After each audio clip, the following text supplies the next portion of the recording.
live in southern Minnesota. I used to live in Rochester, just like Hannah used to live in Rochester, Minnesota, and he was extremely popular in southern Minnesota, even for a kind of a fairly red portion of the Minnesota. So he plays really well in rural Minnesota.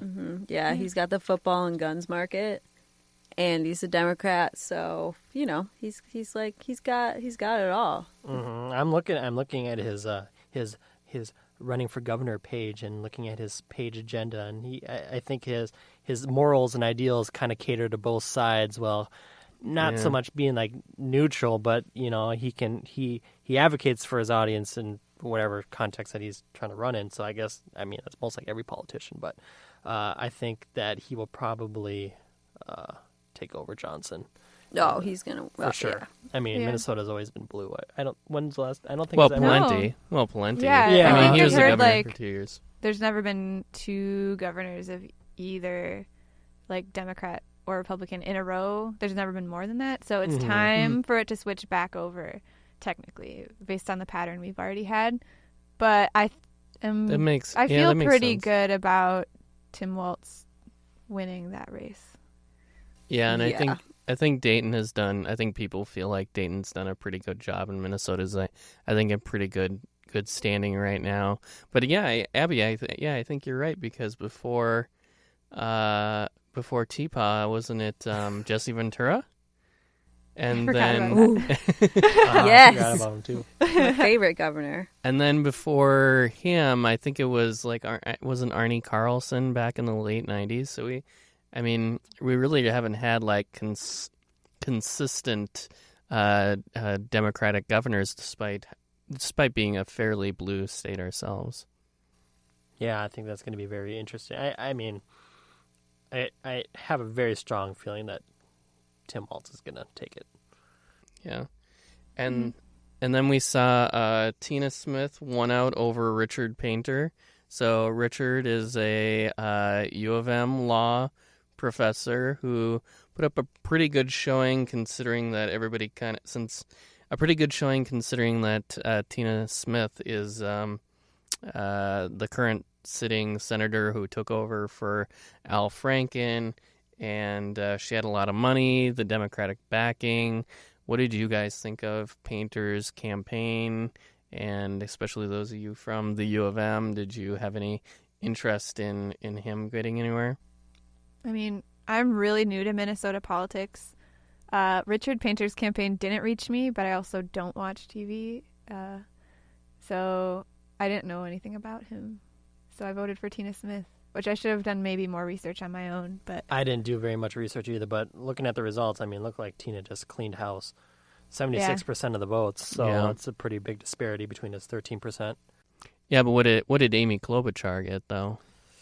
She got, she got 95. So yeah. So Painter trying to take on an incumbent. It was kind of far-reaching. I think he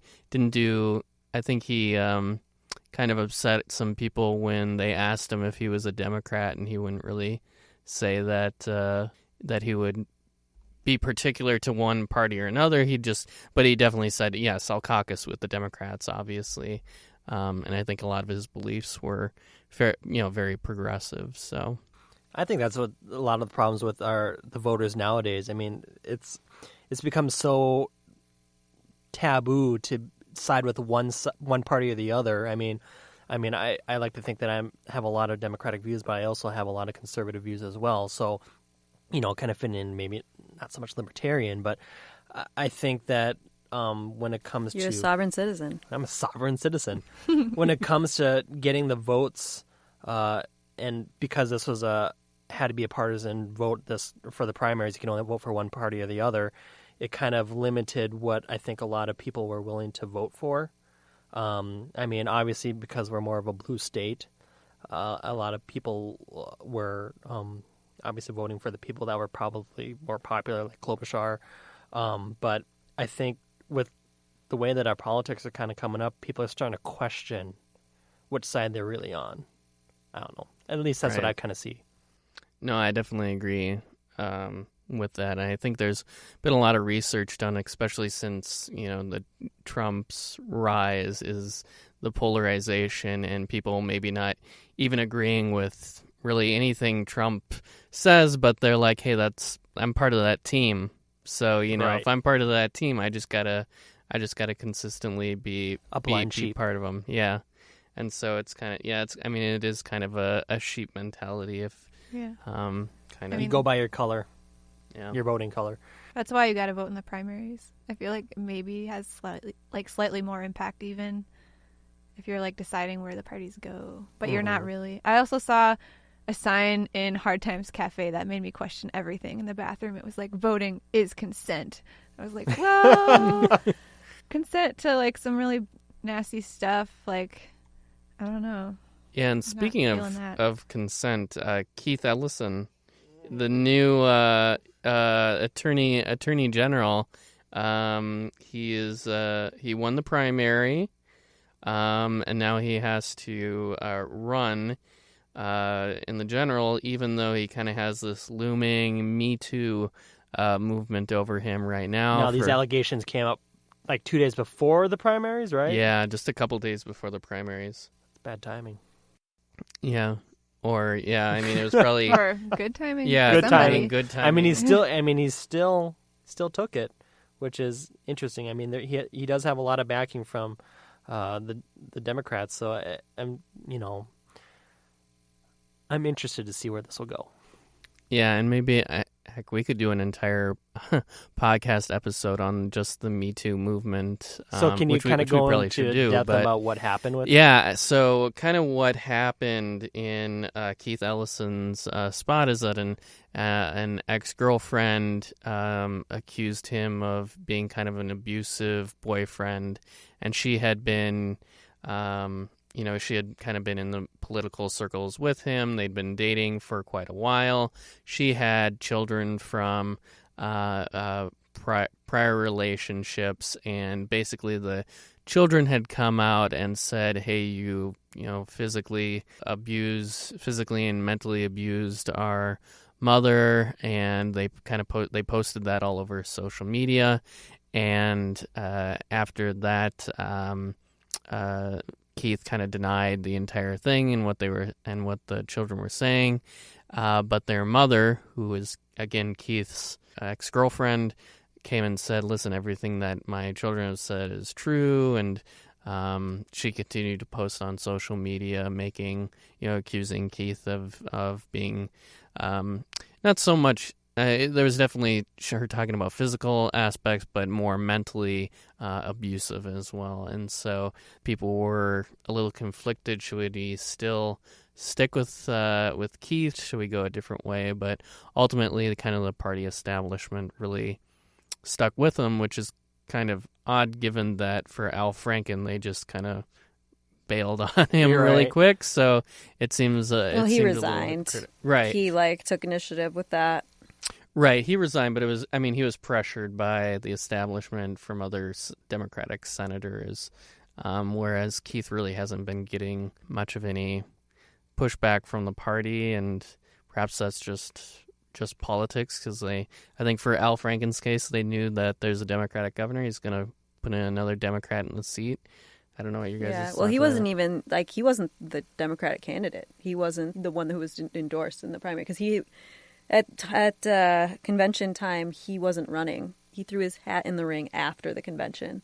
Oh, Keith Ellison? Yeah, the Attorney General candidate that they actually endorsed he did decently. It's like Pelican. Yeah, Pelican. Matt How Pelican. Could we forget Pelican? Matt Pelican. Matt Pelican was actually the Democratic candidate. So maybe they didn't feel... I mean, obviously, a lot of Democrats were still supporting him, but I think there were there was also. I mean, Ellison's just very establishment, especially in Minnesota. I mean, he's the co-chair of the DNC, so it's kind of like, how can you not support someone who's been such an integral part of the Democratic establishment? So, well, I mean, Franken, you could say exactly the same thing. I think Franken is even more ahead. Yeah, I think so too. Yeah, because Keith was actually, he was a Bernie guy, so a lot of people are probably still salty over that. Like the Republicrats, like, the Hillary people are probably still salty at him over that. But Well, I think it's almost interesting how you look at the Democrats who, they're willing to overlook maybe the scandal or whatever that Keith Ellison is kind of facing here, but at the same time you also look at the RNC with Trump when he became president. He had a lot of scandals with him too, and there was always the cries of the Democrats like, well, look at all these past history. I mean, granted, president, attorney general, I mean, they're both very high positions, but you kind of see how obviously the presidency should be held to a higher standard. Yeah, well, absolutely. Yes. But I mean, you could see how parties are going to back up their political leader, no matter what kind of scandal they may or may not have. Yeah, and I think the big thing for Al Franken was there were pictures. There was a lot of evidence that that people could show up there. Mm-hmm. Whereas, and that's really disappointing because he actually has made a lot of difference in the community. So it's kind of hard to see the way that kind of transpired. you guys think he'll run again? That Al Franken will ever run again in any other either statewide governor or maybe run as a U.S. senator again? I mean, looking at our political people who we have in the White House right now, I think he definitely has a shot if he really wants to. But I don't think. Why would you do that to yourself ever? Yeah. I'm not terribly excited about really any of these races. However, the one thing that I do feel passionate about is, once again, my man, Rocky De La Fuente, robbed of his rightful seat on our Senate. Who is he? Rocky De La Fuente. I should know him, right? You should. And you should vote for him because, let me tell you, you will have a chance every year because he runs for everything. He lives in California. He files in every state that has loose enough residence requirements. So, like, I think in Minnesota and some other states, he got an agreement where they're like, well, as long as you move here within a month of being elected, like, you can run. And he's like, yeah. Wow. And he ran for president in 2016. He got like he did. 0.02 or 0.2% of the vote or something. Like, he didn't get any. I mean, he got 5% votes. in the primaries here, so that's not bad. That's not too bad. I mean, it's only 3% off from. Was that a couple thousand people, maybe? 17,000 to be exact, and then 17,000 Jim people Newberger voted for this in comparison got 200,000. So yeah, no, he's never going to win anything. But I admire his tenacity. Oh, absolutely. I admire the jokes of his name and his life. And He isn't he a joke? Is that what you're trying to say? That's very offensive. No, it takes a special kind of person to be able to drop their life on a whim and move to whatever state that they happen to get elected into. That's a big commitment. Oh, I got to move to goddamn North Dakota? Okay. Do you think he would? Or would he? Oh, I bet he would. Yeah. He just knows he's never going to win. But I don't know anything about his platform except that he's cool and that he has been he's been a very vocal critic of like Trump's immigration policies. He was a Democrat like in 2016. Then he founded a party called the American Delta Party. And then he ran as a Republican this time. So he's a guy that likes variety. He's our guy. He's our obviously guy. nonpartisan. I think he's like a used car salesman or something. Like, he just is fucking cool. And Rocky, I support you. I'm sorry. We could have had him move to our fine state. Yeah, Oh, we're missing Once out. again, the people of Minnesota. Maybe we could have Snubbed. interviewed him right here on this podcast. He would have probably done it too. He might do Get it. his voice out there. Rocky, if you're listening, give us a call. At Cold Call Outcast with 3 L's. Moving on to other legal news. Well, that was the biggest one, but sure. So there was a, would you call it a toxic tort case? Oh, absolutely.